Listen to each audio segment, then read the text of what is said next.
बच्चों, क्लास 12 के सभी बच्चों का नागरिक शास्त्र विषय में स्वागत करती हूँ। बच्चों, जैसा कि हमने उस दिन भी आपको ये जो पाठ पढ़ाया था वैश्वीकरण, और उस दिन मैंने आपको वैश्वीकरण के बारे में बताया भी था।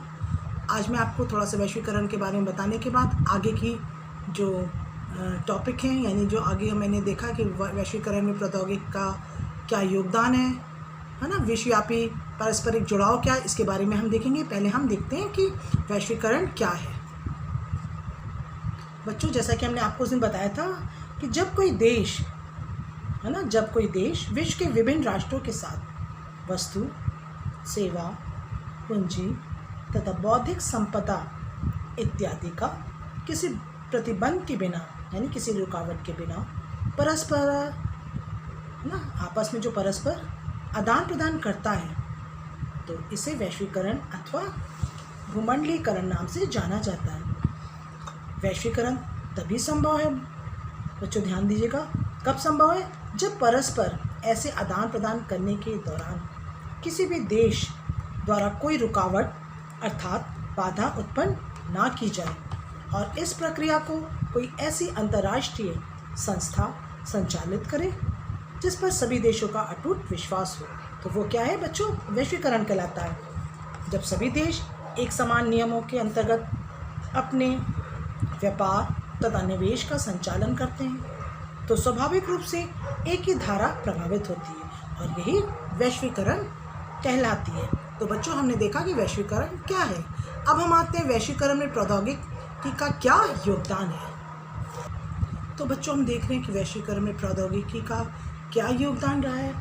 तो हम देखते हैं कि वैश्वीकरण की प्रौद्योगिकी का कई तरीक़ा से, यानी कई प्रकार से योगदान इस प्रकार रहा है कि टेलीग्राम, है ना, टेलीफोन, माइक्रोचिप के नवीनतम आविष्कारों ने विश्व के विभिन्न भागों के बीच संचार की जो क्रांति होती है उसको ला दी है। इस प्रौद्योगिकी का प्रभाव हमारे सोचने के तरीके और सामूहिक जीवन की गतिविधियाँ को उसी तरह पढ़ाना और कई तरह से प्रभाव पड़ाना हमारे सामूहिक जीवन में, यानी जो इस प्रौद्योगिकी का प्रभाव है हमारे सोचने के तरीके और हमारे सामूहिक जीवन में गतिविधियों में भी प्रभाव पड़ रहा है ना। विचार, पूंजी, वस्तु और लोगों के विश्व के विभिन्न भागों में आवाजाही की आसानी से प्रौद्योगिकी में तरक्की के कारण संभव हुआ है। उदाहरण के लिए अगर हम देखें बच्चों, तो आज इंटरनेट की सुविधा के चलते, है ना, हम लोग ऑनलाइन क्लासेस भी अटेंड कर रहे हैं। ई-कॉमर्स, ई बैंकिंग तरक्की के कारण संभव हुआ है। उदाहरण के लिए आज इंटरनेट की सुविधा के चलते ई-कॉमर्स, ई बैंकिंग, ई लॉगिंग जैसी तकनीकी अस्तित्व में आ गई है, जिनके द्वारा विश्व के एक हिस्से से दूसरे हिस्से में व्यापार किया जा सकता है ना। इंटरनेट के द्वारा बाज़ार खोजे जा सकते हैं तथा ज्ञान के नए स्रोत खोजे भी जा सकते हैं। तो ये सब क्या बच्चों? विश्व के प्रौद्योगिकी के योगदान हैं ना, जो वैश्वीकरण के द्वारा हमारे जीवन में कई तरह से योगदान, वैश्वीकरण के जो प्रौद्योगिकी का जो विकास हुआ वो हमारे जीवन में बहुत सारे योगदान प्रदान किए गए हैं। बच्चों, हम देखते हैं कि अब विश्वव्यापी पारस्परिक जुड़ाव के क्या है, इसके घटक कौन कौन से हैं ना। तो हम देखते हैं कि विश्व के एक हिस्से के विचारों एवं धारणाओं का दूसरे हिस्से में पहुंचना, है ना, और दूसरा है कि निवेश के रूप में पूंजी का विश्व के एक स्थान से दूसरे स्थान तक पहुंचना, और वस्तुओं का कई देशों में पहुंचना और उसका व्यापार, ये भी घटक हैं, है ना, उसका जोड़ है। बेहतर आजीविका का तलाश में दुनिया के विभिन्न हिस्सों में लोगों की आवाजाही ना, बहुत सारे लोग दुनिया में जा के विभिन्न हिस्सों में जा रहे हैं और किस चीज़ की तलाश कर? आजीविका, यानी नौकरी की तलाश में आवाजाही। ये सब क्या है बच्चों? पारस्परिक जुड़ाव हो रहा ना, ये सब विश्वव्यापी के घटक हैं जो आस पर किस प्रकार जुड़ रहे हैं ना। तो जैसे हमने आपको बताया ना कि विश्वव्यापी जो पारस्परिक जुड़ाव है, ऐसे प्रभाव को निरंतर से पैदा हुआ और कायम हो रहा है, क्योंकि बहुत से लोग ऐसा है कि आज भी अपनी जीविका के लिए एक देश से दूसरे देश जा रहे हैं ना। इससे क्या हो रहा है कि उनमें जुड़ाव उत्पन्न हो रहा है ना, यानी कि आपस में मिलना जुलना, है ना, आपस में संबंध बन रहे हैं। ये सब विश्वव्यापी है ना, और ये वैश्वीकरण के कारण हो रहा है, जिससे पारस्परिक जुड़ाव यानी कि संबंध स्थापित हो रहे हैं एक दूसरे के। बच्चों हम देखते हैं कि इसके अच्छे प्रभाव क्या हैं वैश्वीकरण के, कि जिस प्रकार आप देखते हो कि वैश्वीकरण की अवधारणा से आर्थिक क्षेत्र में प्रतिस्पर्धा को बढ़ाकर वस्तुओं के मूल्य कम कराने में मददगार सिद्ध होता है ना। अब जब आपस में प्रतिस्पर्धा बढ़ती है ना, कि हर इंसान चाहता है कि मेरी वस्तु अच्छी हो ना, मेरा सामान अच्छा हो, मैं अच्छे तरह से उपभोक्ताओं तक सामान पहुंचा सकूं। इससे क्या होने लगता है कि मूल्य लोग कम करने लगते हैं, और जिससे ज़्यादा से ज़्यादा आम उपभोक्ताओं को जो उपयोग कर रहे हैं, उस वस्तु को उपभोग कर रहे हैं, उनको लाभ पहुंचने लगता। क्योंकि जो प्रतिस्पर्धा बढ़ती है ना एक सामान से दूसरे सामान में, जो वैश्वीकरण के कारण जो होता है कि लोग सोचते हैं कि हमारा सामान ज़्यादा से ज़्यादा बिके, ज़्यादा से ज़्यादा अच्छा हो, तो एक प्रतिस्पर्धा की यानी एक कंपटीशन की भावना आने लगती ना। और लोग बाहर से सामानों को लाते हैं और लाके एक देश से दूसरे देश में बेचते हैं, जिससे क्या होने लगता है कि सामान तो बिकता ही बिकता, और लोगों को इससे क्या हो रहा है, फ़ायदा हो रहा है ना। जो लोग उस सामान का उपभोग कर रहे हैं उनको कम से कम पैसों में अधिक से अधिक लाभ मिल रहा है। ये भी अच्छा ही प्रभाव है वैश्वीकरण का।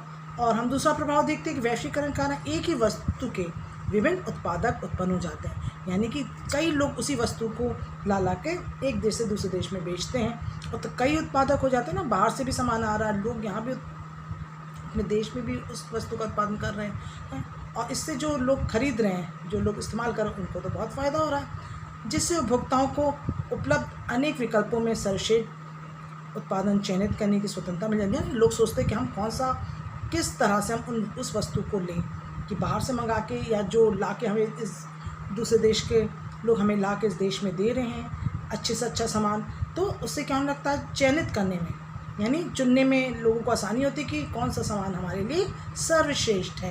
ये भी वैश्वीकरण के कारण ही है ना। और हम देखते हैं आगे कि प्रतिस्पर्धा के कारण देश में उपलब्ध आर्थिक संसाधन का उचित प्रकार से उपयोग हो जाता है, जिसके परिणाम स्वरूप होता है क्या बच्चों, आर्थिक प्रगति में तीव्रता आ जाती है ना। क्यों आ जाती है कि जब प्रतिस्पर्धा बढ़ती है, आपस की कंपटीशन की भावनाएं बढ़ने लगती, तो संसाधन उचित प्रकार से उपयोग हो जाता है ना। सभी लोग ला के सामान देना चाहते हैं एक दूसरे को, और हर इंसान चाहता है कि हम ज़्यादा से ज़्यादा उस सामान को बेच सकें, बिक्री कर सकें, बाहर से मंगवा सकें, जिसके परिणाम स्वरूप आर्थिक प्रगति में तीव्रता आ जाती है ना। और फिर हम देखते हैं बच्चों की वैश्वीकरण से राष्ट्रीय उद्योगों को वैदेशिक संबंधता में अभिवृद्धि होती है ना। राष्ट्रीय उद्योग जो होते हैं उसमें क्या होने लगता है, जो वैदेशिक जो संबंधता होती है, विदेशों से जो संबंध होता है, उसमें क्या होने लगती है, वृद्धि बढ़ने लगती है, जिसके परिणाम स्वरूप क्या होता है बच्चों कि अंतर्राष्ट्रीय व्यापार बढ़ने में सहायता मिलती ना। क्यों मिलती है कि जब बाहर का सामान ज़्यादा से ज़्यादा आएगा तो व्यापारिक संबंध हमारे सुधरेंगे ही। ये सब क्या है, वैश्वीकरण के अच्छे प्रभाव हैं, जिसके कारण वैश्वीकरण के कारण जब एक दूसरे से व्यापार और सामान्य आदान प्रदान होने लगता, तो एक देश दूसरे देश से जब सामान मंगवाता है बच्चों, तो जब दूसरे देश का सामान जिस देश से मंगाया जाता है उस देश में उसका उपभोग तो बढ़ता ही बढ़ता, और संबंध भी एक देश के दूसरे देश से अच्छे संबंध स्थापित होने लगते हैं। और ये सब क्या है बच्चों, वैश्वीकरण के ही कारण है। बच्चों हम देखते हैं कि वैश्वीकरण के चलते संपूर्ण संसार में वस्तुओं के व्यापार में वृद्धि हो रही है ना। जिस प्रकार हम देखते हैं कि कोई प्रक्रिया को आर्थिक वैश्वीकरण की उपमा दी जाती है ना, जिस प्रक्रिया को आर्थिक वैश्वीकरण की उपमा दी जाती है, उसमें दुनिया में विभिन्न देशों के बीच आर्थिक प्रवाह में तीव्रता यानी आदान प्रदान और तेज़ होता जा रहा है ना। जहाँ कुछ प्रवाह स्वेच्छा से होते थे, यानी जो आदान प्रदान अपनी इच्छा से होते थे, वहीं कुछ अंतर्राष्ट्रीय संस्थाओं तथा शक्तिशाली देशों द्वारा बलपूर्वक थोपे जाते हैं, यानी कि ज़बरदस्ती आदान प्रदान करने को थोपे जा रहे हैं। ये प्रवाह अनेक प्रकार के हो सकते हैं ना। ये जो आदान प्रदान है कई प्रकार से हो सकता है। उदाहरणतः अगर हम देखें बच्चों, तो वस्तुओं और पूंजी, जनता अथवा विचारों में का प्रवाह, यानी लोगों के जो विचार होते हैं ना, लोगों की जो भावनाएं, ये भी एक तरह से देखा जाए तो इसका भी आदान प्रदान यानी इसका भी प्रवाह हो रहा है। और जैसे कि हमने बताया बच्चों की पहले स्वेच्छापूर्वक होता था, अब तो कोई चीज़ें बलपूर्वक भी यानी कि ज़बरदस्ती भी हो रही है। और हम देखते हैं आगे कि वैश्वीकरण के फलस्वरूप संपूर्ण दुनिया यानी पूरी दुनिया में वस्तुओं के व्यापार में ना वृद्धि हुई है। विभिन्न देश अपने यहाँ होने वाले आयात पर प्रतिबंध लगा रहे हैं ना, जो कि जैसे सामान दूसरी जगह से मंगाया जाता तो क्या होता, उसमें प्रतिबंध भी लगाते हैं कुछ लोग, लेकिन वर्तमान में ये प्रतिबंध ढीले पड़ गए। अब देखा जाए तो ये जो आयात सामान मंगवाने का होता है, ये ढीले पड़ते जा रहे हैं ना, जो प्रतिबंध लगाए गए थे वो अब कमज़ोर होते जा रहे हैं। ठीक इसी प्रकार विश्व में पूंजी के आवागमन पर अब कहीं कम प्रतिबंध है ना, यानी जो बंद यानी कि जो रोका गया था वो कम रोका जा रहा है। व्यवहारिक धरातल पर इसका अभिप्राय ये हुआ कि पूंजीपति देश के है ना जो निवेश करता थे, तो वो लोग क्या करें, अपने पूंजी को यानी अपने पैसे कौड़ी को अपने देश के स्थान पर कहीं और निवेश कर सकते हैं, यानी खर्च कर सकते हैं, इन्वेस्ट कर सकते हैं। उस दिन भी मैंने आपको बताया था ना कि जो बड़े बड़े पूंजीपति होते हैं, यानी जो बहुत पैसे वाले लोग होते हैं, वो अपने पैसों को दूसरे देशों में इन्वेस्ट करते हैं ना, अपने देश को निवेश कर अपने पैसों को निवेश करते हैं दूसरे देशों में। विशेष रूप से ये विकासशील देशों में पूंजी निवेश से उन्हें अधिक लाभ होता है। कौन से देशों से लाभ होता है? जहाँ उस पैसे का पूरी तरह से प्रॉफिट मिल सके, यानी वो पैसा इन्वेस्ट कर रहे हैं तो उस पैसा बढ़ सके। कोई ऐसे देश में ना हो जहाँ पर जाके वो पैसा ठप हो जाए, बल्कि विकासशील देशों में जहाँ खूब विकास हो रहा है, जिस देश को बढ़ रहा हो, वहाँ पर हम लोग क्या करते हैं, जो पैसे वाले लोग होते हैं, पूंजीपति होते हैं, अपने पैसों को निवेश करते हैं और उन्हें अधिक लाभ भी होता है ना। ये सब क्या वैश्वीकरण के कारण है बच्चों, है ना। और वैश्वीकरण के फलस्वरूप अब विचारों के समक्ष राष्ट्र की सीमाओं की बाधा अर्थात रुकावट नहीं रही, है ना। जो अपने जो विचार थे एक दूसरे शेयर कर सकते हैं ना, उनमें कोई बाधा या रुकावट नहीं रहती। इसका प्रभाव से क्या होना, जो आदान प्रदान है, इससे बहुत तरह के संबंध भी बने हैं, जैसे कि कंप्यूटर एवं इंटरनेट से संबंध सेवाओं का विस्तार इसका जीवन उदाहरण है ना। सबसे बड़ा उदाहरण हमारा क्या हो गया बच्चों, एक देश से हम दूसरे देश के साथ वस्तुओं के साथ साथ अपने विचारों को, है ना, और सेवाओं को किस तरह से आदान प्रदान कर रहे हैं। मेन तो हमारा कंप्यूटर एवं इंटरनेट के द्वारा बच्चों, तुम लोगों ने देखा होगा बहुत सारी चीज़ें इंटरनेट के द्वारा हम कई जगह अपनी जगह बैठे हुए दूसरे देशों से तुरंत कुछ भी भेजना हो तुरंत हम भेज लेते हैं इंटरनेट के द्वारा ना। तुरंत हम बात कर सकते हैं, तुरंत अपनी सूचनाओं को हम दे सकते हैं, दूसरों की सूचना में तुरंत प्राप्त होती है एक देश से दूसरे देश। अब कोई भी रुकावटें नहीं बच्चों। पहले के समय में तुम सोचो कि एक छोटा सा लेटर तक भेजते थे तो महीनों लग जाता था, एक कोई मैसेज देना है तो बाप रे। ये सब क्या था तब वैश्वीकरण का कोई भी ज़्यादा जो उदाहरण हमने आपको बताया, कंप्यूटर है, इंटरनेट है, ये सब चीज़ें कुछ नहीं थी, है ना। और बहुत ही प्रॉब्लम होती होगी उस समय, लेकिन आगे आगे हमारा देश जब तरक्की करता चला गया, एक दूसरे के आदान प्रदान में कई सुविधाएं, तो सबसे बड़ा उदाहरण हमारा इंटरनेट के द्वारा अपने यानी कि अपने विचारों तक को हम एक दूसरे के साथ तालमेल बना सकते हैं ना, यानी कि एक देश दूसरे देश के साथ बहुत ही आसान तरीके से संबंध बना सकता है। तो बच्चों मैंने देखा कि वैश्वीकरण के चलते संपूर्ण संसार में वस्तु के व्यापार में भी वृद्धि हुई है, प्लस हमारे विचारों में भी वृद्धि हुई है। बच्चों अब हम आते हैं कि वैश्वीकरण से विकासशील देशों में राज्य की बदलती भूमिका का आलोचनात्मक मूल्यांकन, है ना, कि आखिर हम देखा जाए कि आखिर इसका क्या प्रभाव पड़ा, क्या हम इसकी विकासशील देशों की राज्य की बदलती भूमिका क्या है ना, तो उसको हम देखते हैं, इसकी आलोचना करके हम देखते हैं जो इस पॉइंट को लिया गया बच्चों कि वैश्वीकरण के युग में प्रत्येक विकासशील देश को इस प्रकार की विदेश एवं आर्थिक नीति का निर्माण करना पड़ता है जिससे कि दूसरे देशों से अच्छे संबंध बनाए जा सकें। लेकिन पूंजी निवेश के कारण विकासशील देशों ने भी अपने बाज़ार विश्व के लिए खोल दिए ना।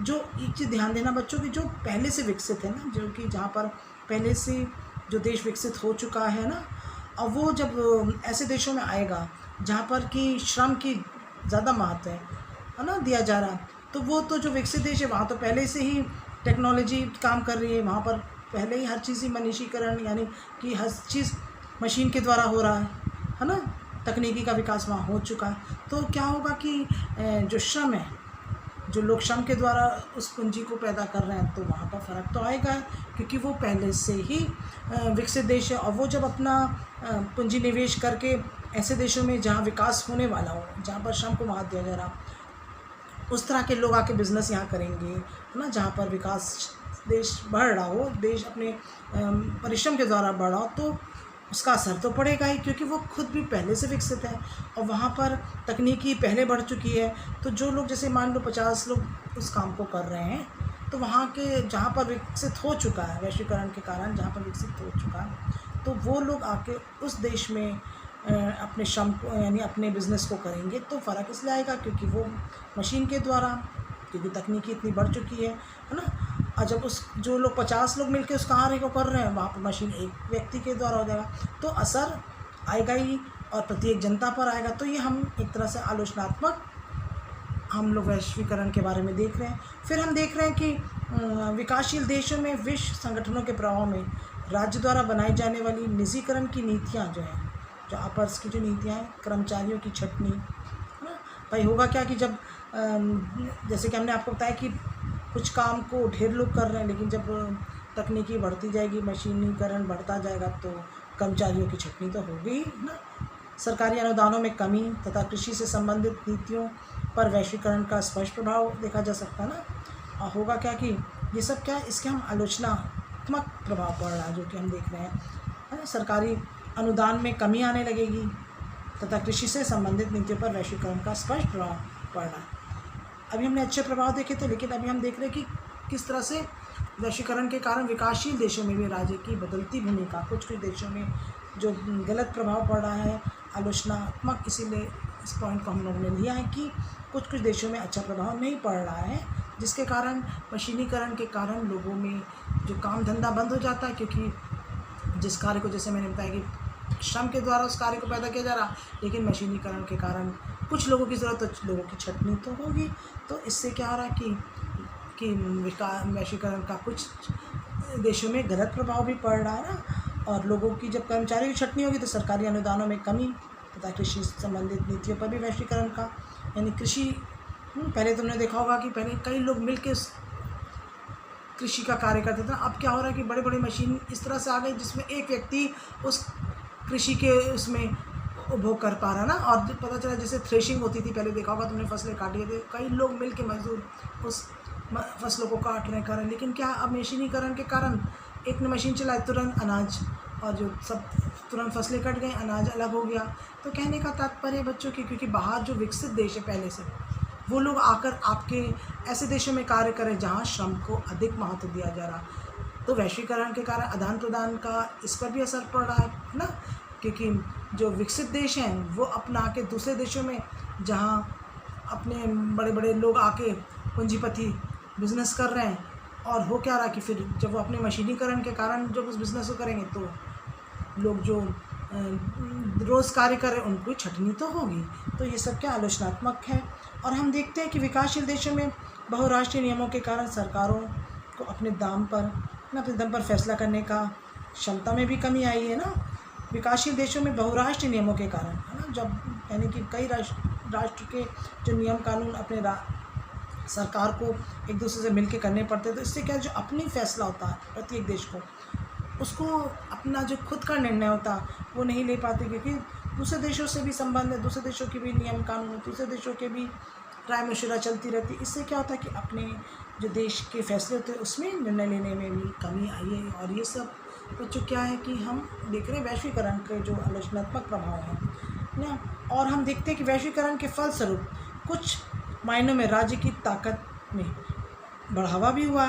आज राज्यों के पास आधुनिक प्रौद्योगिकी मौजूद है, जिसके बल पर राज्य अपने नागरिकों के बारे में सूचना जुटा सकता है। तो हम एक तरह से देखा जाए तो विकासशील देशों में आज भी निर्धनता, निम्न जीवन स्तर, अशिक्षा, बेरोजगारी तथा कुपोषण अभी भी है। कितना भी हम देख लें कि देश बढ़ रहा, तरक्की कर रहा, लेकिन कुछ कारणों से आज भी जीवन स्तर भी अभी भी गिरा हुआ, अशिक्षा भी है, बेरोजगारी भी है, कुपोषण बच्चे जानते हो, जैसे खाना पीना कम मिलना, है ना। इसलिए राज्य द्वारा सामाजिक सुरक्षा और कल्याण कार्य करने के महत्व जो हुई है वो आवश्यकता, लेकिन वैश्वीकरण के चलते राज्य ने इन कार्यों में अपना हाथ खींच कर लिया ना। लोगों ने वैश्वीकरण के कारण भी इनमें काफ़ी कमी आई है, और इसलिए अनेक संगठनों और विचारों द्वारा वैश्वीकरण को आलोचना की जा सकती है। तो कहने का तात्पर्य बच्चों की, अगर जहाँ वैश्वीकरण के अच्छे प्रभाव पड़े, जहाँ उसके गुणों को देखा जा रहा, विशेषता देखी जा रही, तो कुछ ऐसे प्रभाव पड़े हैं जिसके कारण समाज दिन प्रतिदिन गिरता भी चला जा रहा है ना बच्चों। हम देखते हैं कि वैश्वीकरण भारत को कैसे प्रभावित कर रहा है और भारत कैसे वैश्वीकरण को प्रभावित कर रहा है। तो हम इस पॉइंट को देखते हैं। जैसे कि वैश्वीकरण ने भारत को अत्यधिक प्रभावित किया है। वैश्वीकरण के कारण भारत की सरल घरेलू उत्पादन दर से तेज़ी में वृद्धि आई ना। जो घरेलू उत्पादन थे है ना, जो घर घर में खोले जाते हैं, उनमें काफ़ी वृद्धि आई, यानी बहुत ही आगे बढ़े हैं जो घरेलू उत्पादन थे, है ना। और फिर हम देखते वैश्वीकरण के कारण भारत की विकास दर जो थी वो 4.3% से बढ़कर 7.8% के आसपास बनी हुई है, यानी कि काफ़ी तरक्की तो हुई है वैश्वीकरण के कारण।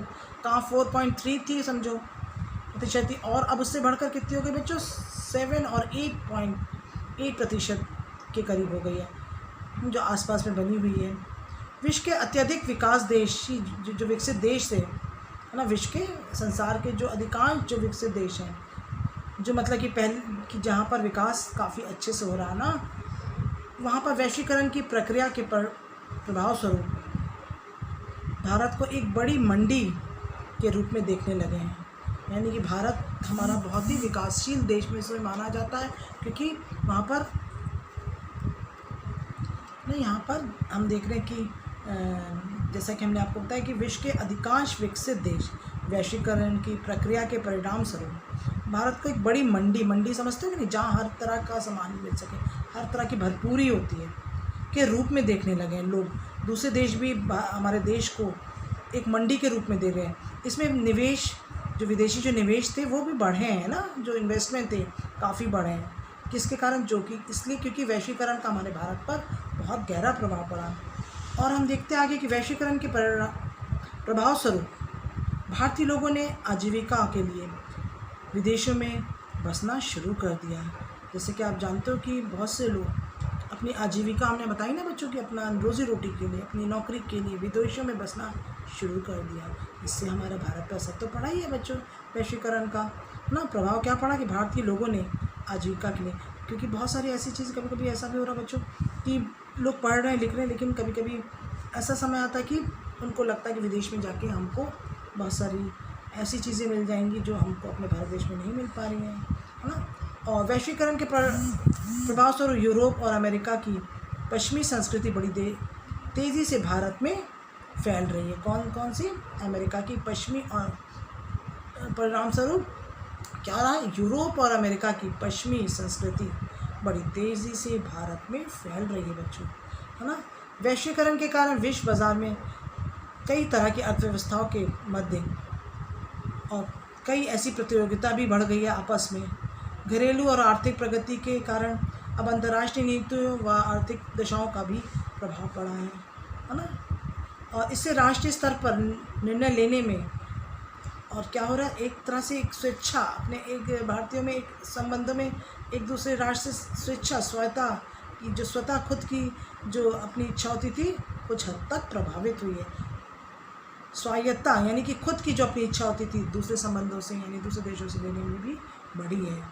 तो कहने का तात्पर्य बच्चों कि वैश्वीकरण के कारण विश्व बाजार में विभिन्न अर्थव्यवस्थाओं के मध्य, है ना, जो पैसे कौड़ी को लेके भी काफ़ी आपस में प्रतियोगिता यानी कंपटीशन की भावना भी आई है। और घरेलू और आर्थिक प्रगति भी हुई, जो घरेलू बाज़ार थे उसमें भी काफ़ी प्रगति हुई है। अब अंतर्राष्ट्रीय नीतियों व आर्थिक दशाओं का भी काफ़ी गहरा प्रभाव पड़ा है।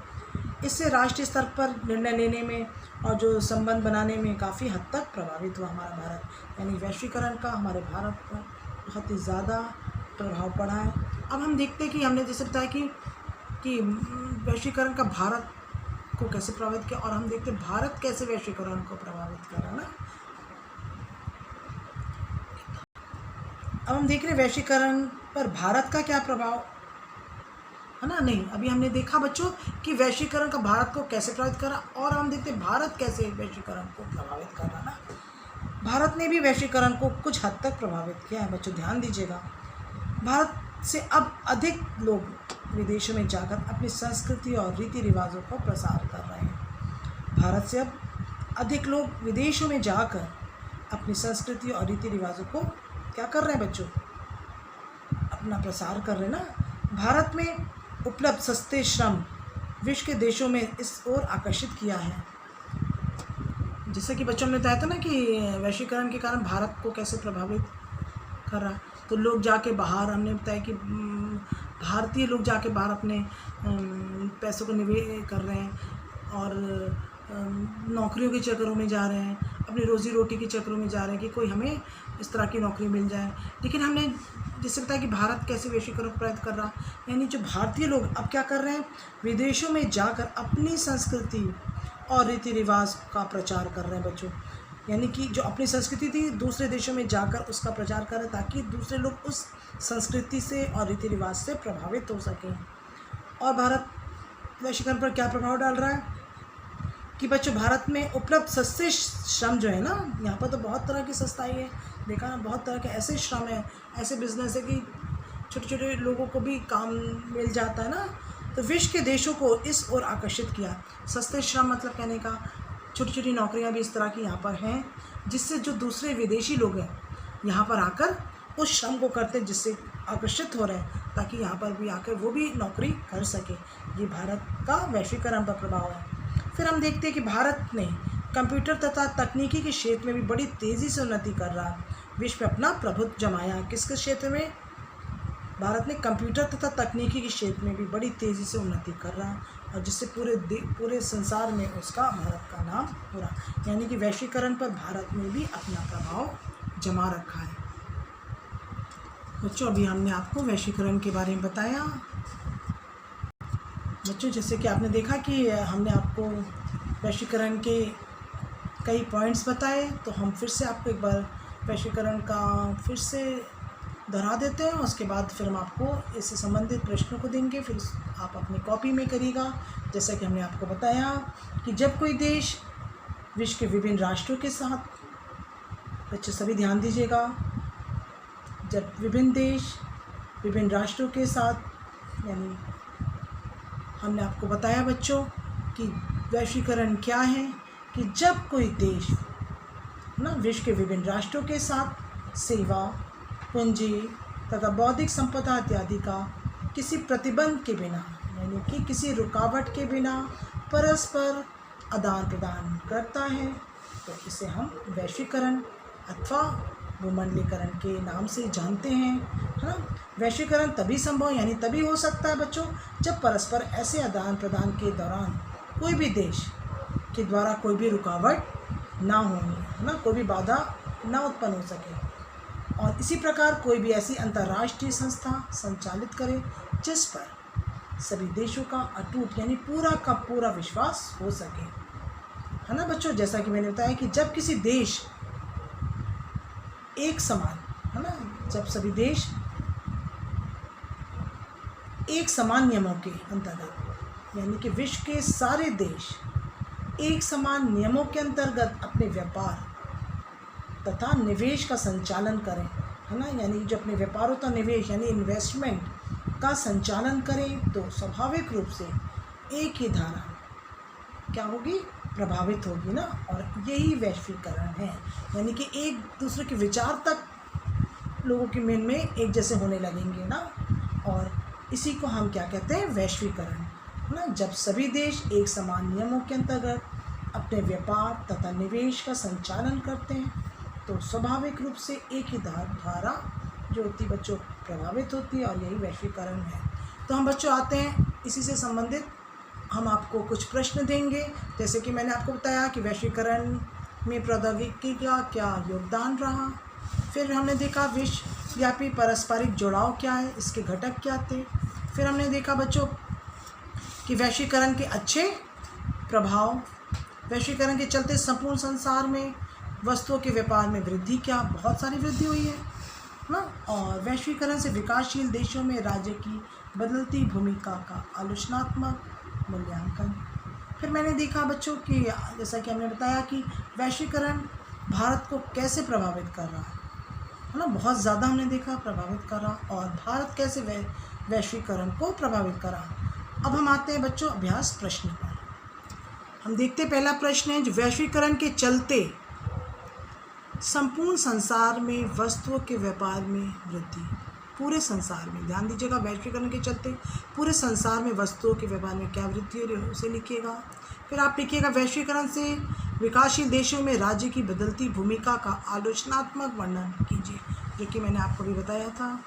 और हमारा तीसरा प्रश्न है कि वैश्वीकरण भारत को कैसे प्रभावित कर रहा है और भारत कैसे वैश्वीकरण को प्रभावित कर रहा है। तो बच्चों, मैंने आपको ये 3 प्रश्न दिए हैं, इनको सबसे पहले आप वीडियो को सुनिएगा, फिर जो मैंने आपको प्रश्न दिया है उसको अपनी कॉपी में हल करिएगा, और यहीं मैं अपनी कक्षा को समाप्त करती हूँ।